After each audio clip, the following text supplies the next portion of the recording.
मैं अभी भी बोली उन्हें, मेरे को कल रात से आज रात तक का टाइम दिया, 2 दिन में ख़त्म कर दे तुम बोल के बोला। मेरे को मेरी फैमिली मेरी नस्ल को मिटा दे तुम बोल रहा। मैं एक बार सीएम साहब से रिक्वेस्ट करती हूँ हाथ जोड़ के, स्कूल कमिश्नर साहब को स्ट्रिक्ट गाइडलाइंस दे के, सैयद उस्मान अली और यासिर अरफात एडवोकेट और रिपोर्टर अफजल को प्लीज़ आप जल्दी अरेस्ट कराइए, नहीं तो हम लोगों की जान जा सकती है। मैं डिप्टी सीएम साहब को बोल रही हूँ, బట్టి విక్రమ సార్ నీకు కాలికి దండం పెట్టా సార్, నా హెల్ప్ చేయండి సార్, నేను చెప్తున్నా సార్ వినండి సార్,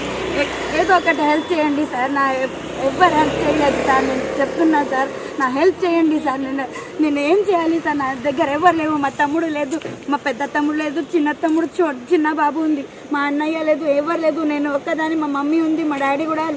నాతో లేదు, మీరు హెల్ప్ చేయండి సార్, నేను కాళ్ళకి దండం పెట్టా సీఎం సార్కి చెప్తున్నా, డిప్టీ సీఎం సార్కి చెప్తున్నా, బట్టి విక్రమ సార్, రేవంత్ రెడ్డి సార్, నా హెల్ప్ చేయండి సార్ ప్లీజ్, నేను రిక్వెస్ట్గా చేస్తున్నా, నాకు చంపేస్తాడు ఉస్మాన్ అలీ, అది యాసిర్ అరఫాత్ అడ్వకేట్.